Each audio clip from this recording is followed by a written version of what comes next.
What's going on, guys? Cody here to give my SummerSlam predictions 2023 live from Ford Field in Detroit, Michigan.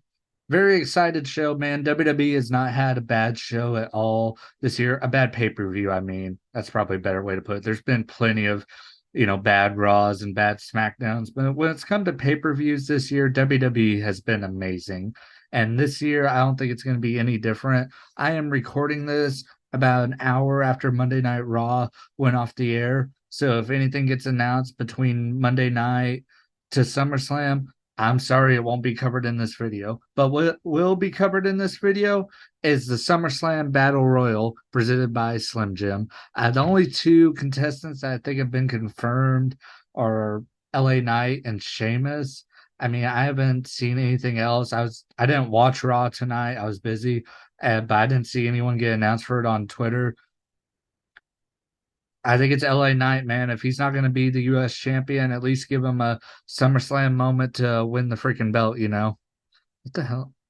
I don't know if y'all saw that little annotation that said Edge versus Rollins on there, but yeah, it wouldn't go away from my screen for a second. LA Knight's going to win the Battle Royal. If he doesn't, I mean, that's just going to piss people off, you know? So he's got to win, bro.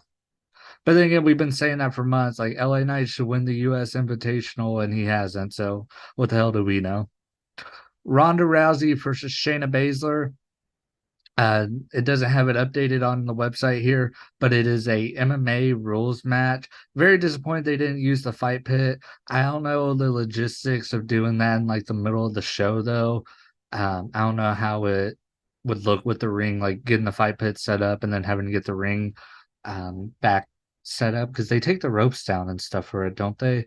Um, Actually, maybe they don't, but Shayna Baszler is going to win this match. Like I said, I wish it was a fight pit, but if it's MMA rules, I think it's just going to be a very submission heavy match. These are both two women who have, unlimited submissions that they can throw at each other. Ronda Rousey's going to do her best to make her buddy look good. You know, her and Shayna Baszler go way, way back.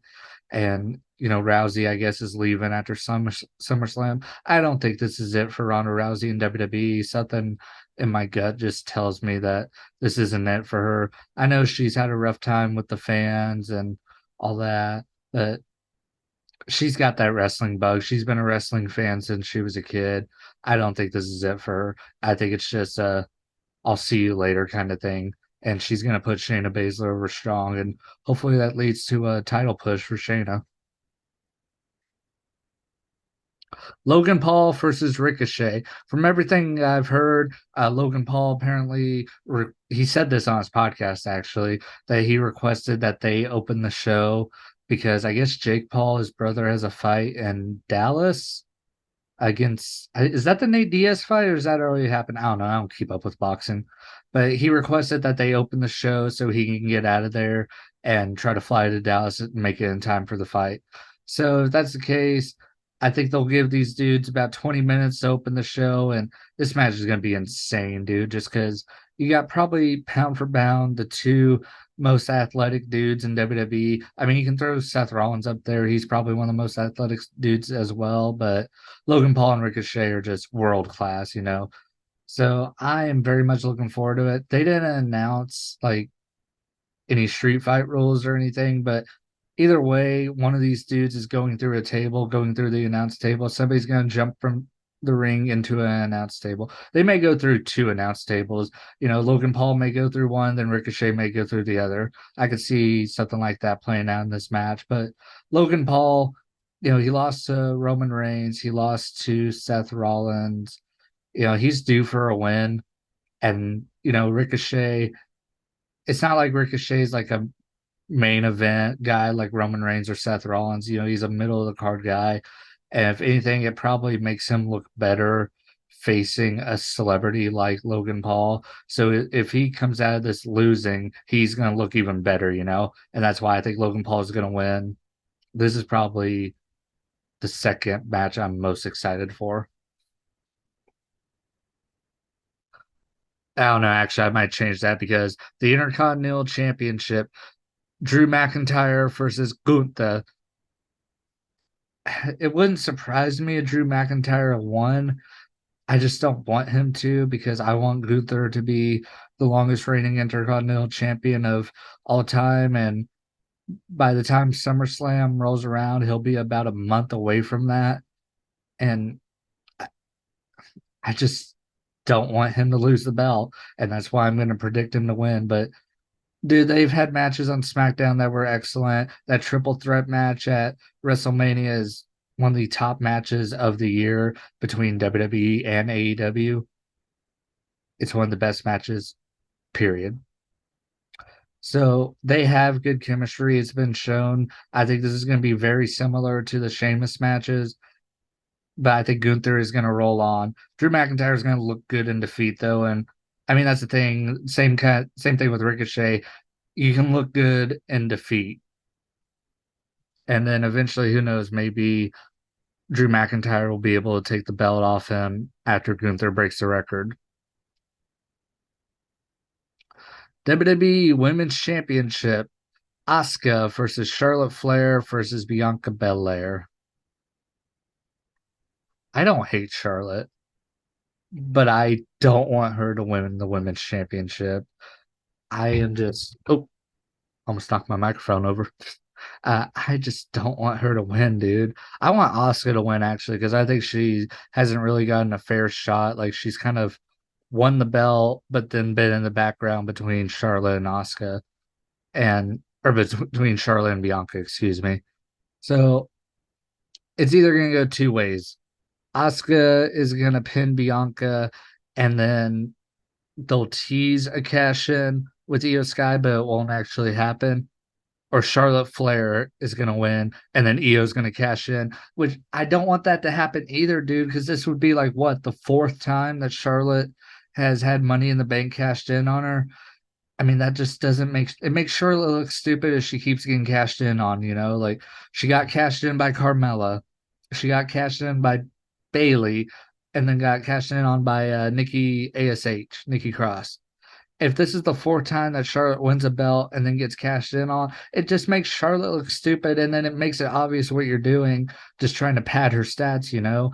It's like, okay, cool, she'll be a 15-time women's champion with probably holding the belt for less than what, 600 days.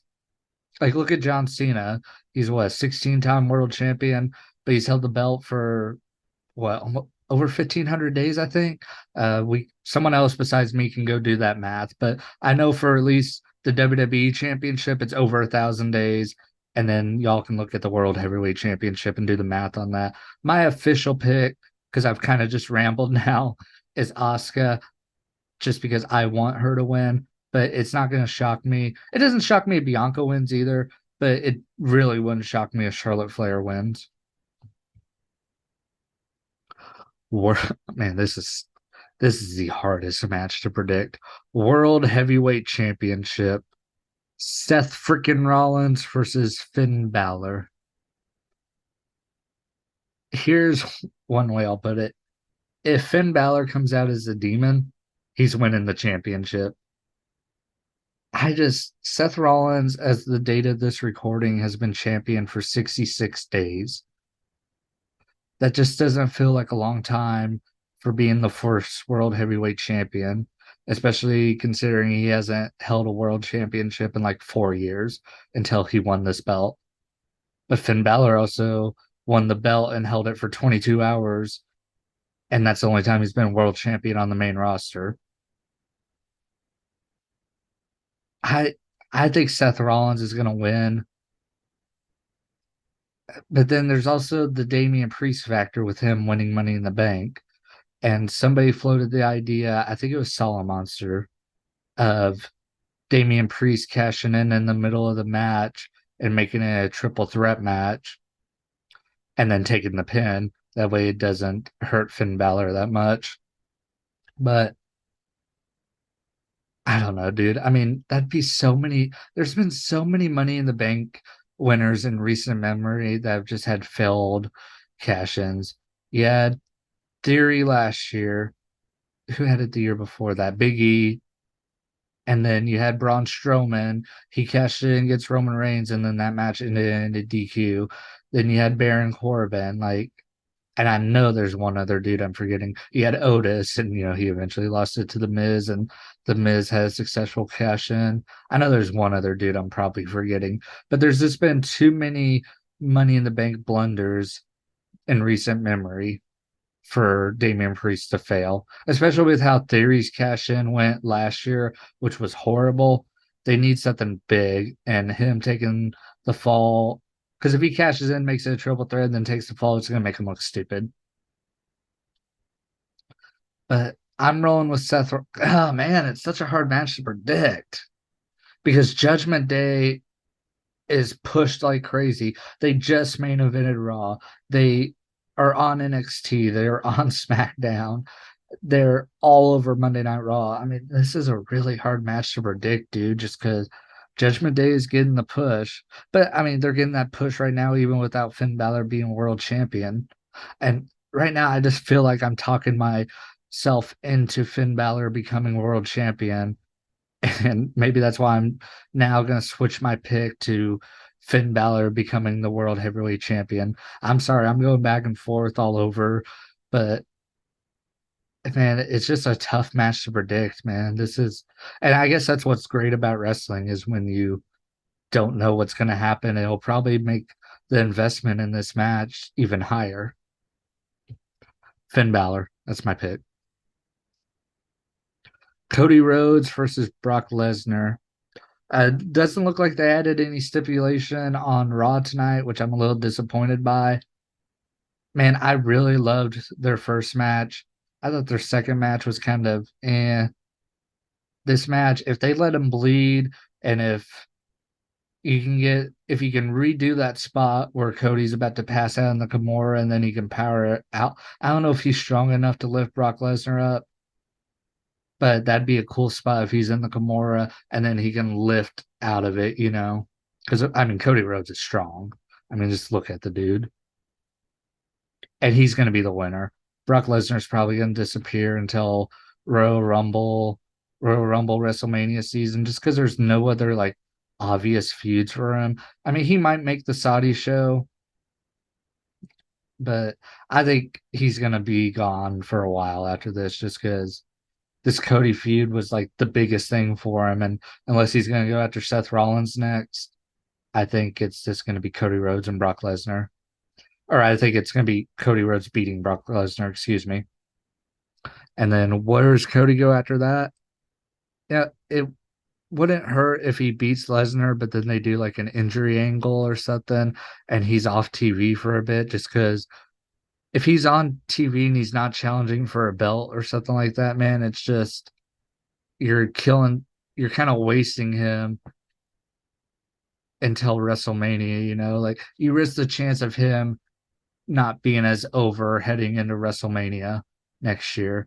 And especially if this is the feud that Bray Wyatt's going to get involved in, God help us, because it's rare anyone ever comes out of a Bray Wyatt feud more over. I know LA Knight is pretty much the exception. And that's because LA Knight didn't have a fair shake on the main roster before. And this is what kind of helped introduce people to him. And that's the only reason why I think LA Knight was kind of Bray Wyatt proof.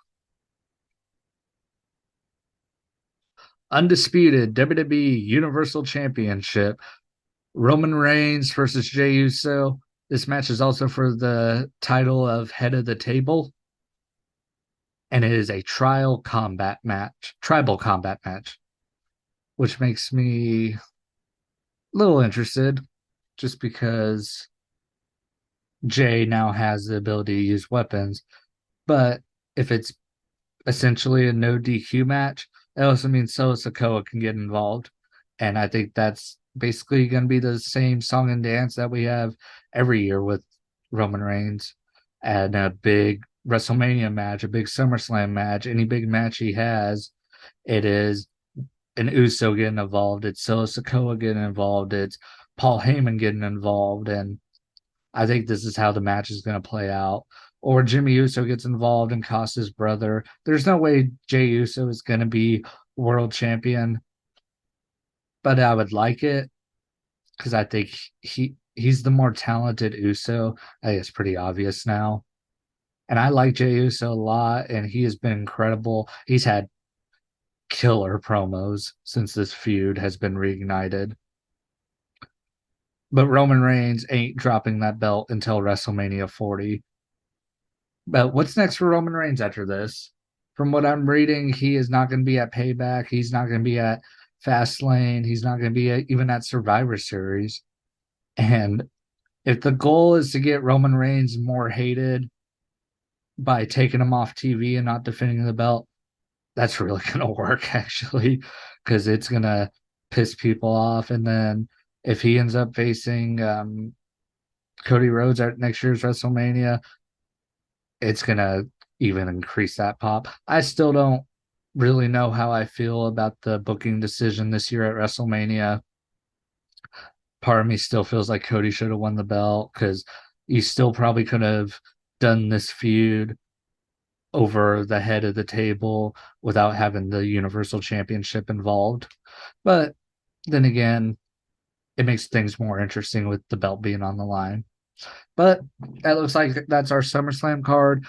Throw your guys' predictions down in the comments. I would actually really like to see that. I am not going to be doing a live watch along. I'm going to be over at my friend's house on Saturday, and I am going to take my laptop though because they're not wrestling fans. So if I want to watch it, I'm going to have to watch it on this thing right here. But no live watch along, and there probably won't be a review. A Trainwreck podcast probably getting recorded tomorrow. That will be Tuesday, and it will probably be out on Thursday. This video, I'm going to shoot for it to be out on Thursday or on Tuesday. Damn it. I've stumbled a lot, guys. I apologize. It's almost midnight, but I wanted to get this video recorded because Tuesday is usually my off day, but I have to work tomorrow, and this was the only day I could really get this video done. So thank you guys for watching. I said Trainwreck Podcast. We're going to record that tomorrow and it will be out Thursday. And stay tuned for other stuff coming on the channel. Football season's around the corner, so there'll be more videos coming up. And thank you guys. I appreciate y'all. Thank you. Just finally hit 332 subscribers. I was stuck at 331 for so long. So thank you to the person that subscribed and anyone that's watched this that isn't subscribed to me. If you'd be so kind to, I'd really appreciate it. Trying to get to 500. Thank you and have a good night.